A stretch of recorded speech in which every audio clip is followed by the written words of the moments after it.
Entering the life as a tertiary education student is a challenge. To many, it is a time to step out and be independent, some even leaving the comforts of their home to pursue their studies in another state or a foreign country. Finance slowly becomes a problem as more expenses are to be spent on food, education materials, and also personal interests. Part-time jobs are becoming common among students. Those students who want to have extra expenses or prefer to be independent and not rely on their parents often go for this option. For us local students, getting a part-time job is pretty simple and do not require much procedure. Some even get accepted through walk-in interviews. However, for international students, that isn't the case. There are rules and regulations set by the government for international students to work here. The legislation does not make it easy for them to apply for a part-time job. Therefore, most give up halfway. We are here to find out firsthand from their point of view about what they think of our part-time employment system for international students. Hello, my name is Ken and I'm from South Korea, and I have been studying in Malaysia for past 7 to 8 years. I am Pazilat. I'm 25 and I'm from China. I'm doing master here. My name is Park and I'm from School of Engineering. I was born in Korea. I tried before. I searched online some like a job street, something like that. Yeah, I tried before. How did it go? Was it easy? It was not easy. That's right. Yeah, it was hard. And the one I tried for is like a full-time job, not part-time. Yes, I have applied for it. The process was quite tough because, like, for international student, we are not allowed to work in Malaysia as a student.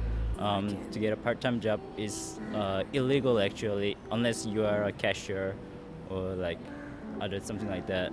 So we usually go to those, like, for me, I'm from Korea, so I go to Korean company to get the job. So they offer me a job, which is not illegal, but yeah, still.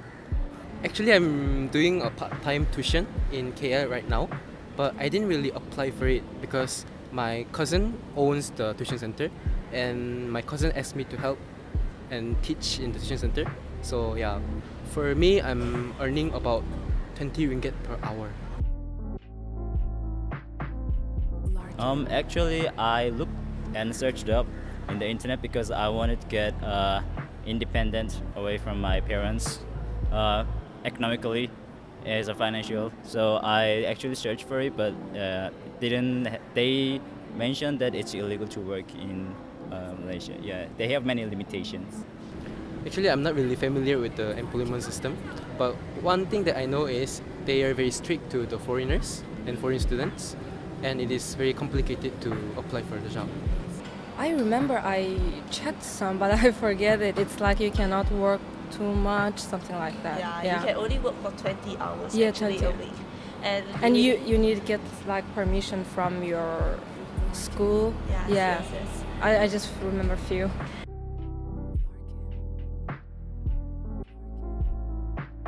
It's too low. Yeah, because I had working experience before. I know like working like a salary payment, something like that. So 7 ringgit is a bit too low for me. But if it's like a part-time, you're working and studying, then maybe it's like it's fine.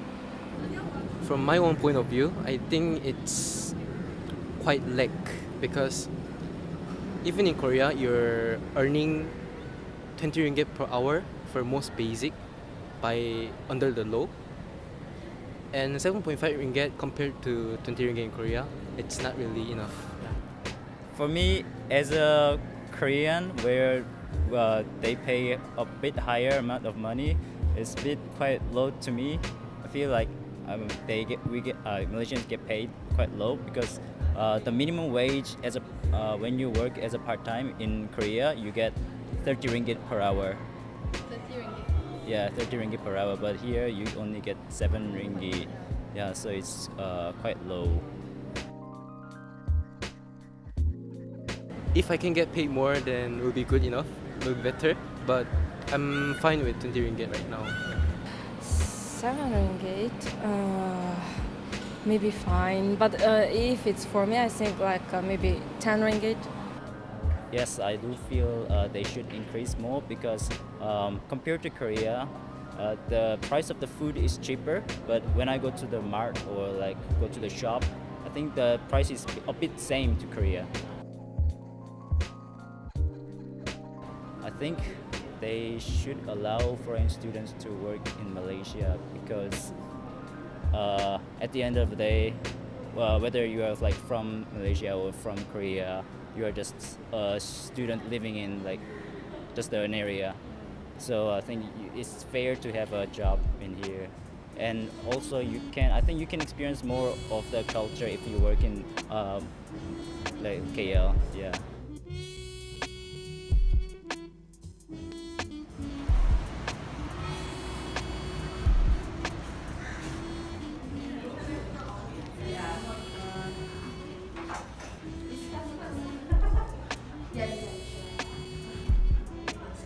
Off campus, there are actually only 4 industries that immigration has actually approved of, which is the Hotel, mini-mart, minimart, restaurant, petrol pump, petrol station. petrol station.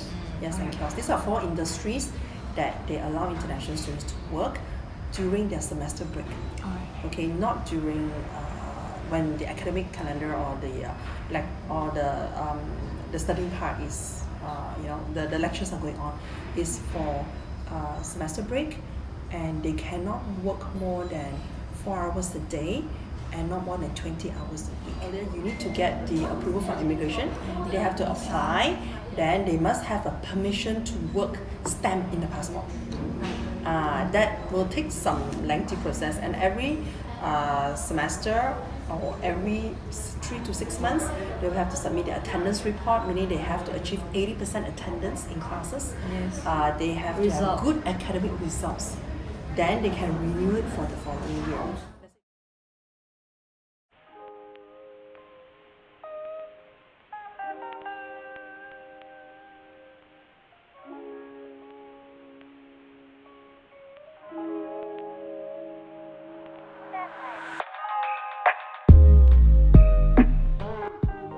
Alright, my name is Osama. I'm from Bahrain. I'm a student doing my degree at NT College.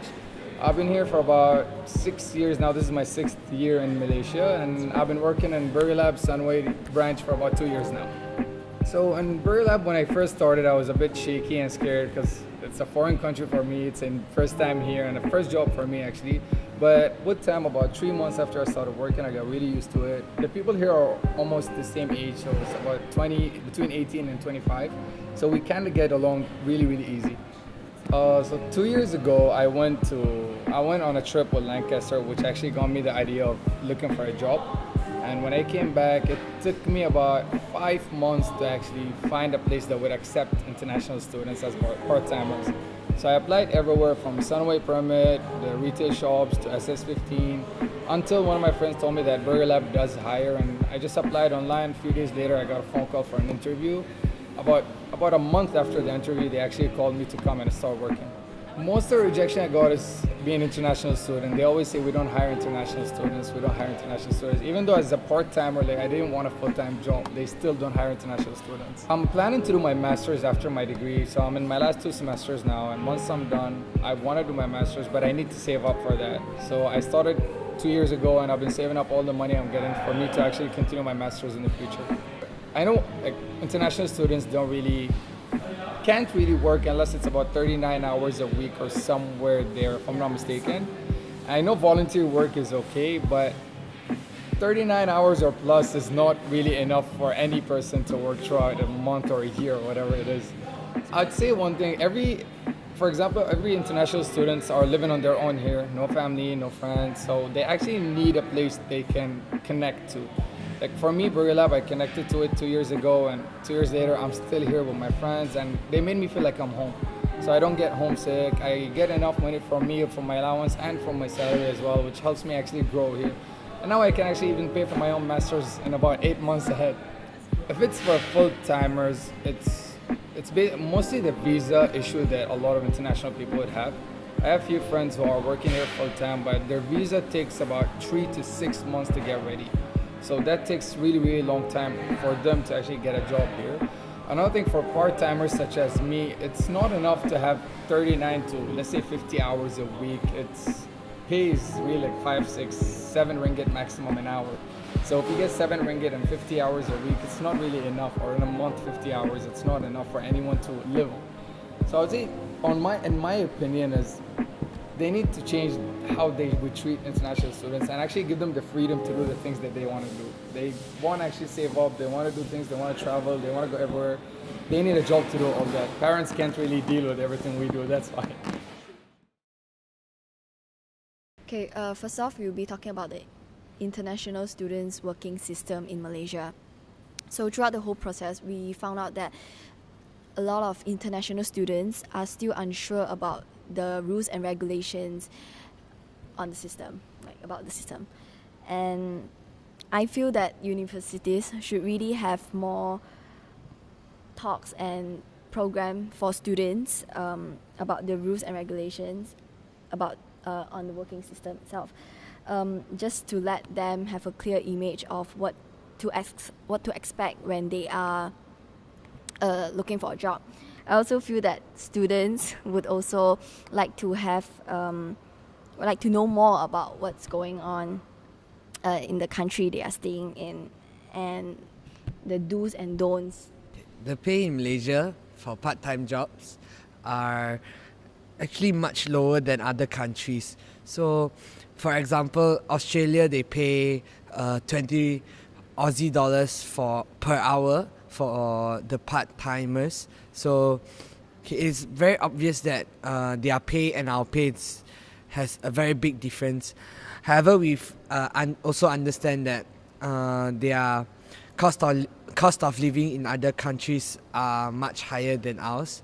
So that might be the reason we get lower pay and they get higher pay. We also understand that a lot of these store owners in KL have some of them have openings for job positions, and most of the time they actually have conditions which only allows local part-timers to have the job. And usually these conditions are set because of cultural differences, and it might be hard for the international students to adapt to our cultures. These conditions have actually made it harder for international students to find part-time jobs, which some of them are actually really desperate for. To make the life of an international student easier, we feel that there should be a leniency in these job conditions by the store owners in KL. Foreign students are also students like us. They're no different than us in any other way. Therefore, I felt like there should be at least an opportunity for them to get the same kind of opportunities we get as a part-timer. Other than that, they come from a faraway place where they have no friends, no families, no contacts even when they come to another country. Sometimes they don't even work part-time just to find extra money. Sometimes they work part-time just to find and make new friends, learn about culture, because that's one of the very many ways that they can do so. And they also want to have some extra money so that they can spend on other things without relying on their parents. It gets a bit hard to ask money from your parents, and we all as students know that too. Therefore, it doesn't make them any different than we are. We do understand that the rules set by the government of Malaysia for foreign students working in part-time is set in a certain way. However, it will make their experience studying in Malaysia a bit more easier if they were given more opportunities and a bit more freedom in choosing their part-time jobs and doing what they want to do. Going to a foreign country to study is already a very big challenge for all of these foreign students. It takes a lot of courage, it takes a lot of money, and it also takes a lot of time. Therefore, all these students should feel comfortable when they come to Malaysia to work and study.